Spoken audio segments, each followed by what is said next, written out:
महनपुर नाम के एक गांव के एक कोने में एक बड़ा सा तालाब के पास बहुत सारे सर्द का पेड़ था। कोई भी अगर उस रास्ते से आते जाते थे तभी वो सारे पेड़ में से सर्द गोला गिरना शुरू हो जाता था। इसीलिए सब लोग उस रास्ते से जाने से डरता था, क्योंकि अगर सर्द गोला सर पे पड़ेगा तो बहुत चोट लगेगा और इसी चक्कर में बहुत सारे लोग मर चुके थे। सब लोग उस रास्ते को मनहूस रास्ता कहते थे। असल में वहाँ के तट पेड़ों में एक चुड़ैल रहती थी।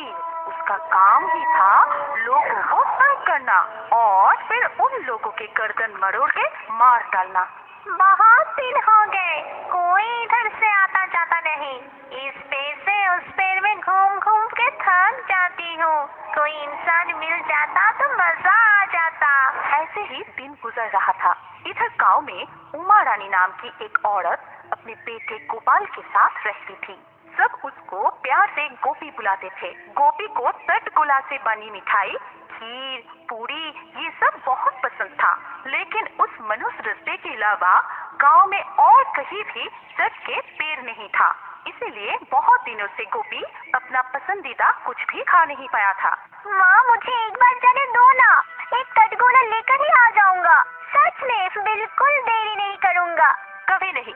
तुझे नहीं पता क्या, पिछले महीने रमा काका सीता चाची वहाँ गए और नहीं लौटे। वो भी एक ही तटगोले लेने गए थे। माँ की बात सुन के वो चुप कर जाता है। उसे पता था कि उसकी माँ सही कह रही है। फिर वो मन ही मन सोचता है, क्या करूँ, कैसे मिलेगा तटगोला? माँ को अगर बोल के जाऊंगा तो कभी जाने नहीं देंगे। उन्हें ना बता कर जाना ही सही रहेगा। ऐसे कुछ और दिन बीत जाता है, लेकिन गोपी को अपनी पसंदीदा खाना उस मनुष्य रास्ते की तरफ बुला रहा होता है। लेकिन उमा रानी की नजरों से बच के वो वहाँ जा नहीं पा रहा था। ऐसे करके पूर्णमासी की रात आ पहुँचता है। उस रात को गोपी उमा रानी से कहता है, माँ तुम सो जाओ, मुझे अभी नींद नहीं आ रही है। मैं थोड़ा आंगन में जाके बैठता हूँ। तू कहीं भी नहीं जाएगा, चुपचाप मेरे पास सोएगा। उमा रानी से डांट खा के गोपी चुपचाप लेट जाता है। जब तक उमा रानी गहरी नींद में चली नहीं जाती तब तक वो वैसे ही लेटा रहता है। गहरी रात में जब उमा रानी नींद में थी तभी गोपी धीरे से जाके दरवाजा खोलता है और बाहर निकल जाता है। बाहर निकल के गोपी सोचता है, कितना सुंदर चांद निकला है आसमान में। चारों तरफ कितना उजाला है। ऐसा लग रहा है कि सुबह हो गया है। मुझे कुछ नहीं होगा, कुछ तटगोले लेकर ही लौट आऊंगा। सुबह माँ ये सब देख के अचंभित हो जाएंगे। ये सब सोचते हुए वो बोरे लेकर तट पेड़ की तरफ चल पड़ता है। दूर से ही तट पेड़ दिखाई देता है। गोपी मन ही मन बहुत खुश हो जाता है। फिर थोड़ी और आगे जाते ही वो देखता है बहुत सारी तटगोला नीचे पड़ा हुआ है। पूर्णमासी के रात होने के कारण वो सभी तटगोला उसे आराम से दिखाई दे रहा था। कितना सारा तटगोला! आज तो तटगोला लेने में बहुत मजा आएगा। कोई रोक टोक नहीं, जितना मर्जी लेते जाओ। ये सोच के गोपी मन ही मन बहुत आनंदित हो रहा था और ऐसे ही वो तट पेड़ के आगे आ पहुंचा और फिर तटगोला अपनी बोरी में भरने लगा। बहुत सारा तटगोला बोरी में भरने से भी गोपी का बोरा भर नहीं रहा था और तटगोला भरते ही गया। कुछ देर बाद बहुत दूर से एक औरत सफेद साड़ी में हाथ में लंठन लिए इधर आ रही थी। गोपी को वो दिखाई तो दे रहा था, लेकिन वो भाग नहीं पाया। वो जैसे तटगोला भरने के मोह में पड़ गया था, वो रुक ही नहीं पा रहा था। थोड़ी ही देर में वो साड़ी वाली औरत सामने आ गई।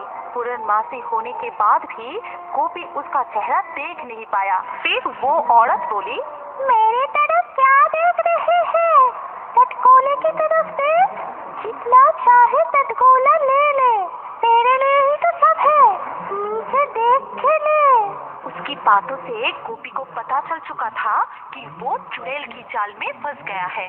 अगर वो एक बार भी नीचे की तरफ देखेगा तो चुड़ैल उसका भी गर्दन मरोड़ के उसे भी मार डालेगी। इसीलिए वो बिना देखे ही तटगोला बोरी में भर रहा था। सब कुछ समझते हुए भी गोपी कुछ नहीं कर पा रहा था। ठीक है, नीचे नहीं देखेगा तो फिर ये ले। फिर चुड़ैल तटगोला को हवा में उछलने लगा, लेकिन इससे भी गोपी घबराया नहीं। वो अच्छा फुटबॉल खेलता था, इसीलिए अपने पैर से तट गोला को फुटबॉल की तरह मार के अपनी बोरी में घुसा दिया। ये देख के चुड़ैल भी अचंभित रह गई और ऊपर से बहुत गुस्सा हो गई। फिर उमा रानी की नींद खुलते ही वो अपने पास में गोपी को नहीं देखा तो बहुत चिंतित हो गई। पूरा घर पे और आसपास में ढूंढ के भी गोपी ना मिलने पर गांव के कुछ और लोगों को भी बुलाई और गोपी का तट गोला लेकर जो लालच है वो सबको बताई। हाँ, तुम्हारी बात सुन के तो लग रहा है कि गोपे वहीं गया है। भगवान करे हमने देर ना कर दी हो।